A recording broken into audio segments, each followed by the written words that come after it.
இசை ஞானி அப்படின்னு சொல்கிறதெல்லாம் ரொம்ப குறைவு. இது ஏன் அவர் இசை ஞானியாக இருக்கணும்? அறிவு என்பது அறிவது, ஞானம் என்பது உணர்வது. இசையை அறிய முடியாது, உணரணும். அதனால் அவரை இசை ஞானி என்று ஐயா கருணாநிதி அவர்கள் வச்சு அழைச்சதுனால அது இசை ஞானின்னு வந்துட்டது. அதையும் தாண்டி அவரை சொல்லணும்னா அவர் இசை இறைவன், இசை அமைப்பது இசையமைப்பாளர், இசையை அருளுவது. ஒரு இறைவன்கிட்ட போய் என்ன வேணாலும் கேட்பான் பாருங்கள்.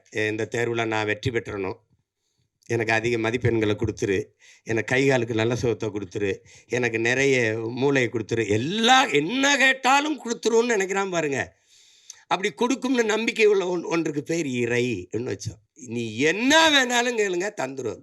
அப்போ இங்கே கிராமத்தில் இப்படி ஒரு பாட்டு போடுவார். நீங்கள் வேணால் பாருங்கள், உலகத்தில் இப்படி ஒரு இசை அறிவு கொண்ட, இசை ஆற்றல் கொண்ட ஒரு மேதை, பீத்தோவான், பால்மரியட்டு, மோசாட்டு எல்லாம் சொல்லுவாங்க. கொண்டு வந்து எங்கள் ஊர் படத்துக்கு ஒரு 2 மணி நேரம் பின்னணி இசை வாசின்னு சொல்லுங்கள், தெரிஞ்சிடும் யாரும் பெரிய மேதைன்னு.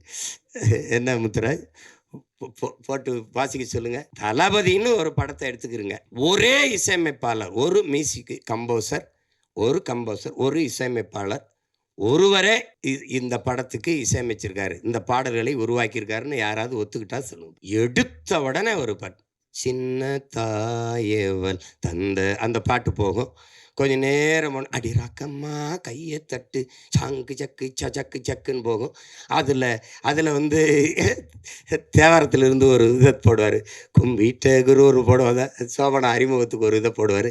திருப்பி காட்டுக்குயில் மனசுக்குள்ளே பாட்டுக்குன்னு ஒன்று போகும்.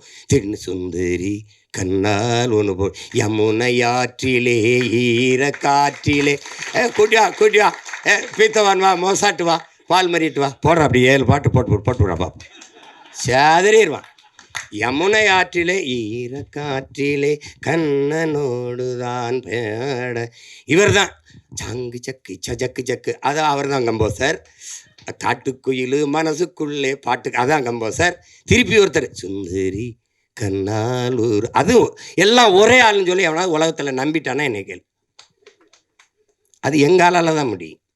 இப்போ டோனி சிறந்த ஆட்டக்காரர் தான், ஆனால் அவருக்கு சென்னை சேப்பாக்கம் மைதானம் தான் சரியாக இருக்கும், மற்ற இடத்துல சரியாக ஆட மாட்டார். அப்படிலாம் இல்லை, எங்காலும் எந்த திடலில் விட்டாலும் அடிப்பார். நீ இது ஹோம் பிச்சும்பா, இது ஹோம் கிரவுண்டுலாம். எங்கள் அப்பாவுக்கு எல்லா கிரவுண்டும் ஹோம் கிரவுண்டு தான்.